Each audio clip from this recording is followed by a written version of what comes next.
selamat datang di podcast Secabang. Seru berbincang, asik berkembang. Kembali lagi bersama saya, Aurel Zahra Maharani, dan pada episode kali ini kita akan membahas topik yang menarik nih teman-teman.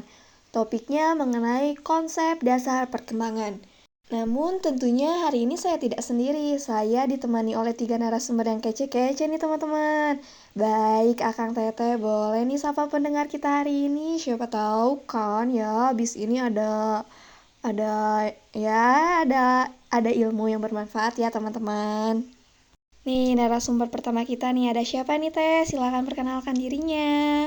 Kang Teteh, perkenalkan saya Nelian Setia Jihanara. Selanjutnya ada Kang siapa nih yang dari tadi senyum-senyum terus nih? Boleh Kang perkenalkan dirinya.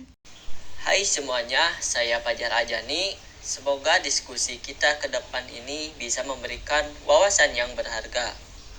Aduh mantap, ini narasumber terakhir kita yang gak kalah gantengnya. Siapa Kang? Boleh Kang? Halo, salam kenal. Saya Taufik Ahmad Reksa. Satu kebanggaan bagi saya tentunya untuk dapat berbagi pengetahuan pada podcast kali ini. Nah itu dia teman-teman, ketiga narasumber kece kita hari ini. Langsung saja yuk kita dengarkan apa yang akan mereka sampaikan. Baik, narasumber kita yang pertama itu ada Teh Nelian. Nah, Teh Nelian ini akan membantu kita untuk memahami seputar topik apa sih sebenarnya hakikat perkembangan itu. Oke, hakikat dari perkembangan ya Teh. Nah, apabila kita melihat dari pandangan beberapa ahli nih Teh, misalnya saja Yusuf pada tahun 2011 itu beliau mengatakan bahwasannya perkembangan adalah proses perubahan dalam diri individu atau organisme, baik fisik maupun psikis menuju tingkat kedewasaan atau kematangan yang berlangsung secara sistematis, progresif, dan berkesinambungan.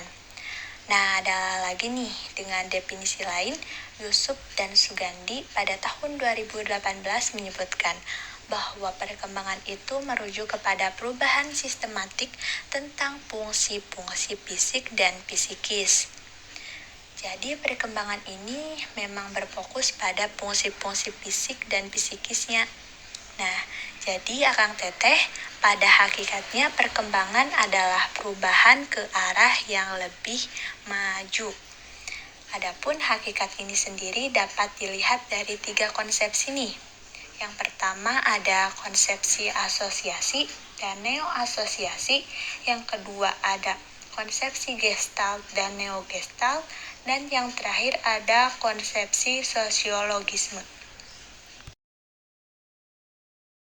Nah, begitu teman-teman. Jadi dari apa yang saya tadi dengarkan bahwa hakikat perkembangan itu merupakan proses menuju kedewasaan. Mungkin begitu ya, Teh? Nah, istilah perkembangan ini sudah tidak asing lagi atau sering kita dengar dalam kehidupan sehari-hari. Namun, masih banyak masyarakat yang keliru antara perkembangan dan pertumbuhan. Nah, apakah kedua istilah ini memiliki makna yang sama atau berbeda? Betul sekali teman-teman, meskipun kedua istilah ini sudah tidak asing lagi, namun ada saja orang yang masih keliru terhadap dua istilah ini. Nah teman-teman, menurut Danim pada tahun 2017, beliau membedakan bahwa yang disebut dengan pertumbuhan adalah peningkatan di bidang massa atau berat dan tinggi badan. Sedangkan perkembangan merupakan perubahan secara bertahap dalam kemampuan emosi dan keterampilan yang terus berlangsung hingga mencapai usia tertentu teman-teman.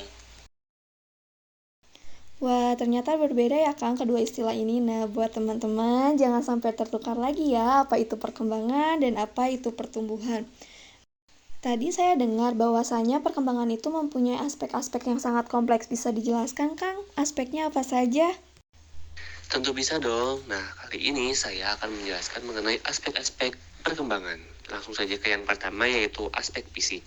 Ada 4 aspek yang disorot menurut Kuhlen dan Thomson, yaitu yang pertama ada sistem saraf yang mempengaruhi perkembangan kecerdasan dan emosi, ada otot yang mempengaruhi perkembangan kekuatan dan kemampuan motorik, ada kelenjar endoktrin yang mempengaruhi munculnya pola-pola tingkah laku baru, ada struktur fisik juga yang mempengaruhi tinggi badan dan berat badan. Yang satu aspek lainnya yang sangat penting yaitu otak.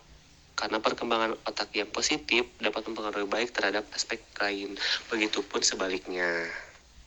Lalu yang kedua itu ada aspek intelijensi, yaitu kecerdasan atau perkembangan pada daya reaksi yang cepat dan tepat terhadap pengalaman baru, yang nantinya pengalaman baru tersebut akan dijadikan sebagai acuan dalam menghadapi fakta atau kondisi tertentu. Nah, semakin intelijensinya berkembang, maka akan semakin banyak hal-hal baru atau pengalaman baru yang didapat. Nah, lalu yang ketiga ada aspek emosi. Nah, aspek emosi ini berkembang terhadap emosi-emosi yang dia dapatkan. Misalkan dia mulai bisa merasakan yang kenyamanan, aman, berani, gembira, takut, dan marah. Nah, emosi yang berkembang ini sesuai dengan apa yang dia dapatkan. Misalkan dia mendapatkan kasih sayang. Nah, nantinya rasa kasih sayang itu akan berkembang pada dirinya. Yang selanjutnya yaitu ada aspek bahasa. Nah, perkembangan pada aspek bahasa ini sangat dipengaruhi oleh keluarga, teman-teman, karena yang pertama kali mengenalkan bahasa adalah orang tuanya. Jadi orang tua tuh harus mendidik anaknya untuk selalu berbicara sopan agar nantinya juga menjadi pribadi yang mempunyai sopan santun yang baik. Nah, seperti itu.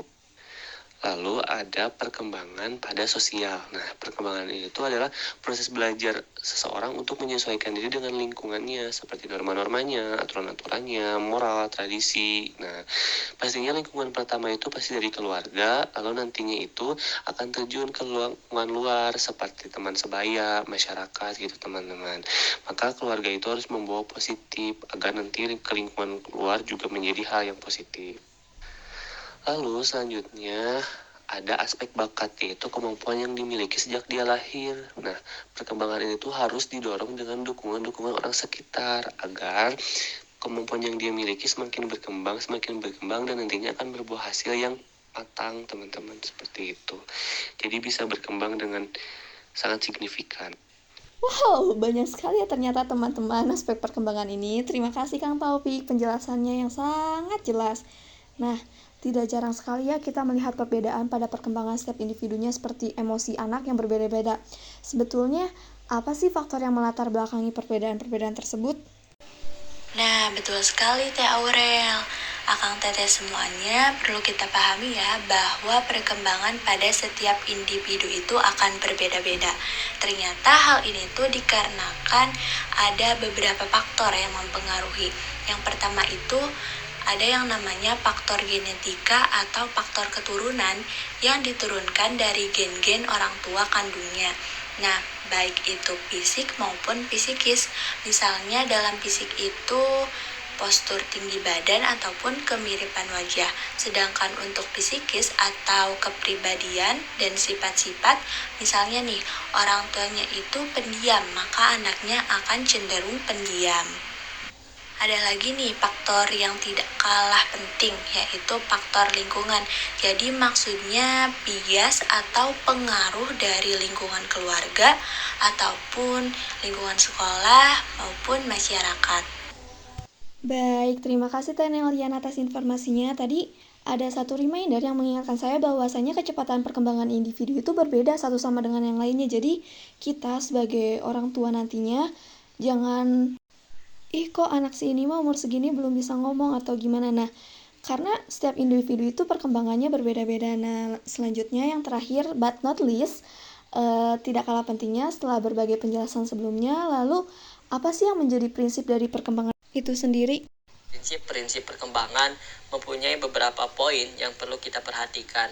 Yang pertama, perkembangan merupakan proses yang tidak pernah berhenti atau never ending. Kemudian, semua aspek perkembangan saling mempengaruhi. Kemudian, perkembangan itu mengikuti pola atau arah tertentu. Kemudian, perkembangan terjadi pada tempo yang berlainan. Kemudian, setiap fase perkembangan mempunyai ciri khas. Kemudian, yang terakhir, setiap individu yang normal akan mengalami tahapan atau fase perkembangan. Waktu tidak terasa ya teman-teman. Nah, itulah tadi perjalanan kita dalam menggali konsep dasar perkembangan. Sejatinya, perkembangan bukanlah sekadar perubahan fisik, tetapi juga sebuah perjalanan yang melibatkan penemuan identitas, adaptasi terhadap lingkungan, dan interaksi dengan berbagai faktor internal dan eksternal. Kita telah memahami bahwa setiap perkembangan memiliki ciri khasnya tersendiri. Semoga diskusi kita hari ini telah membuka wawasan Anda terhadap kompleksitas dan keindahan proses perkembangan manusia. Mari terus menjaga rasa ingin tahu kita terhadap misteri kehidupan ini dan memberdayakan diri kita sendiri untuk terus tumbuh.